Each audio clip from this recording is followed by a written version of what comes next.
ते आलेत, आम्ही फडणवीस साहेबांनी त्यांना सांगितलं म्हणून विश्वास ठेवला. काय चूक केली? कधी नव्हे ते मराठ्यांनी विखे पाटलांवरती विश्वास ठेवला होता. फडणवीस साहेबांच्या सांगण्यावरून म्हणतोय मी.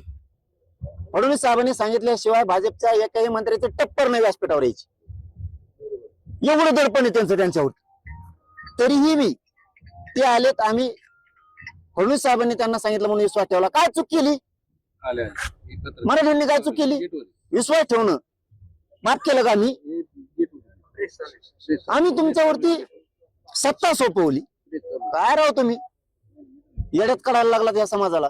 त्याच पोरांची ऍडमिशन कॅन्सल व्हायला लागली. नोकरीतून तुम्ही व्हॅलिडिटी दिले तर नोकरीतून पोरं बाहेर पडाले. काय केलेलं की बाई आमचं तुमच्या तिने शिकू नये का? पर राज्यातला तुम्ही आता जी आर काढला. पर राज्यात का लागू केल्यानंतर राज्याच्या योजना कशामुळे नाही करायच्या? ईडब्ल्यूच्या पोरांच्या निवडी झाल्या, काय घेत नाहीत तुम्ही? भाजपचे पोर नाहीत का त्याच्यात? त्याच्यात शिवसेना राष्ट्रवादीचे पोर नाहीत का? एसीबीसीतून पोरांच्या निवडी झाल्या. PSI DYSP पासून पोर आहेत, महावितरण मधले पोर आहेत. त्या पोरांच्या निवडी 2014 पासून 19 पासून आतापर्यंत 26 पर्यंत काढल्या. का माझ्या मराठ्यांच्या पोरांना अधिकारी व्हायचं नाही का? त्याच्यात तुमच्या कार्यकर्त्याचं पोरगच नाही काही एक पण. मराठ्यांविषयी दुटप्पेपणा वागणूक तुम्ही बंद करा. नसता ह्यावेळेस लोक काय मराठ्यांचे आता पक्ष बघत नाहीत. कारण मी सत्ताधारी पक्षातल्या मराठ्यांना सुद्धा सांगतो, आधी समाजाला आणि तुमच्या लेकराला मिळू द्या आणि नंतर पक्षाचंच काम करा. पण पदरात पाडेपर्यंत पक्ष बघू नका. सगळ्यांना तुटून पडा नसता तुमच्या पोरांचं वाटलं झाल्याशिवाय. मराठा आरक्षण मला आता 28 पर्यंत मी या विषयावर बोलत नाही. मी सगळं पोलखोलच करणार यांच्यात. फडणवीसांनी सांगितल्याशिवाय एकही मंत्री येऊ शकत नाही. हे अंतिम सत्य. केस मागे घेऊ. साधा विषय हो, केसेस मागे घे ना. हाणलं तुम्हीच. डोके फुडले आमचेच.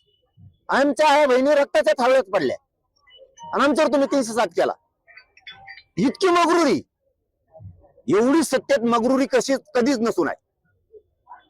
हो, एक गोष्ट खरी आहे, तुम्ही मराठ्यांना हाताखाली धरावं, सगळ्या जाती धर्माला हाताखाली धरावं, सत्तेत यावं, पण आल्याच्या नंतर प्रश्न सोडावे त्यांच्या मुंडक्यावर पाय देऊन. मुंडके तोडू नये. मला दाखवा भाजपाच्या मुलाला मुलीला वाटत नाही का आम्ही अधिकारी व्हावं? ते सुद्धा त्यांच्या आईबापाला शिव्या देतात. आपली सत्ता असून ही परिस्थिती का आली आमच्यावरती? फीस भरायची नाही ताकद हो. बोलायला सोपं असतं, भाषण करायला सोपं असतं. ज्यावेळेस 5 आणि 10 लाख फीस भरायची वेळ येते ना, त्यावेळेस भाजपमधले लोक सुद्धा अंतरवालीत माझ्या इकडे येऊन बसतात. मस्त खऱ्या गोष्टी आहेत म्हणतात, पण काय करावं? काय करावं याचं उत्तर सगळ्या मराठ्यांना सांगतो. बंधनं तोडा, तर तुमचे जात आणि तुमचे लेकर बाळ मोठे होणार आहेत. बंधनं तोडा, पक्षाच्या बाहेर या. तुमच्या लेकराला जातीला मिळाल्याच्या नंतर पुन्हा पक्षात घुसा. बस का? मराठा आरक्षण कक्ष स्थापन केल्याचं देखील त्यांनी म्हटलंय विखे पाटलांनी.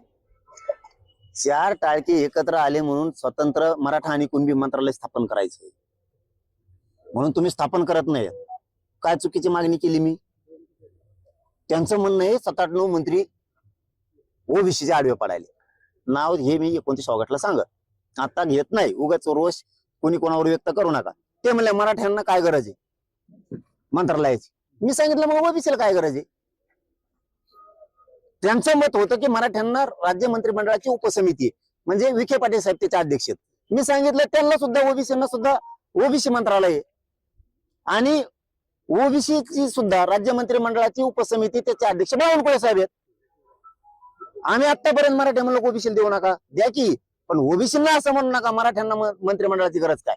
आम्हाला स्वतंत्र मंत्रालयाची आवश्यकता आहे. कारण आमचे सगळे महामंडळापासूनचे हप्ते थकलेत. पंजाबराव देशमुखांची योजना नाहीये. पोरांना कुठं सुविधा एसीबीसीच्या मिळायला तयार नाहीये. आम्हाला स्वतंत्र मंत्रालय असलं तर आमचा कारभार आमच्या पोरांना त्या मंत्रालयातून हाकीता येईल आणि पोरांच्या फीस पासूनच्या सोयी सवलतीपासूनच्या सगळ्या मागण्या सुटतील. म्हणून आमची ही मरमर चालू आहे. सारथीच्या सगळ्या योजना बंद केल्यात. त्याच्यात काय नुसते बाकीचे शेतकरी मराठीचे ऍडमिशन आहेत का?